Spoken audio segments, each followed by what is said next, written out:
guys, welcome back to my channel. So today I'll be showing you guys something different. I'll be showing you all how I like to baby light a man's hair and keep it looking very masculine and natural, not too stripy, not too chunky, not too blonde, but give him that nice beachy surfer blonde kind of beach look. If this is something you guys want to watch and see, stay tuned. So I'm using another one of Fanola's lighteners today. It's the 24K keratin lightening powder. I've used it only once before and so far so good. It's very conditioning on the hair, very blue base to counteract orange tones. It has a very creamy consistency that I'm loving, and a little goes a long way. I've also noticed it does not swell, which is a big plus in my book. So I'm using this lightener with 20 volume in Fanola's Bond Builder Fiber Fix. So my client Cordell wants a beachy surfer blonde today, not too ashy, not too warm, and not a level 10 white blonde. When it comes to foiling short hair, men's hair, pixie cuts, I tend to like foiling in a box, some on the left, some on the right, and then a mohawk down the middle. I am doing baby lights tightly packed back to back. I never like doing a regular highlight on a man, especially because it tends to be stripy and chunky and far from a natural looking sun-kissed highlight.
So I no longer currently take male clients and haven't for several months already, but I will do past existing clients' color when they want it, and I have only a handful of men left that do so. One mistake I see hair artists make when it comes to doing a guy's highlights is overdoing it. You don't want it to come across so perfect that it's not passing as real and natural. Trust me, guys don't want people thinking they got their hair done. For most of my male clients in the past, I would leave out bigger subsections in between each foil to make it very dimensional. But with Cordell, he's a natural level 6, 6.5, and I wanted to pack these baby lights in with minimum subsections to brighten him up a little bit more. I wanted his hair to look like he was in Cali for 2 months surfing every single day.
So after I pulled his foils, I washed him out with Fanola's Fiber Fix shampoo, and then I pre-toned him with Fanola's No Yellow Vegan shampoo. You guys, they have released the new Vegan No Orange shampoo mask and their new Vegan No Yellow conditioning mousse. It's so cool. Make sure you subscribe and hit the bell because a reviewed video of both of those products is on the way. After I pre-toned my client, I applied Fiber Fix Part 2 on his mids and ends, and then root shadowed him using Redken Shades EQ 7N 7NA for 10 minutes. I then rinsed it out with cool water and toned him all over using only 3 colors, Redken Shades EQ 8V, 8T, 9N. I wanted a neutral blonde, not too ashy or warm, just enough ash to kick out any brass that had transpired.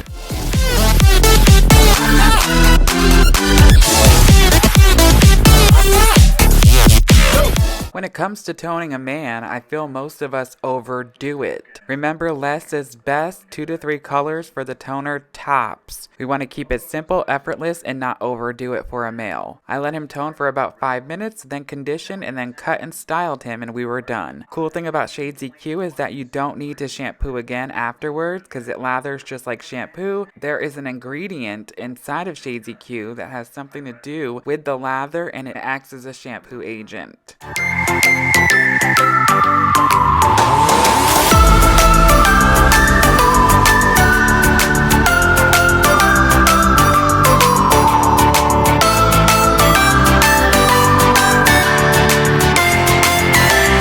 Watch out! The floor is lava! What's that? Yo! What's that? Lava! What's that? Yo! The floor is lava!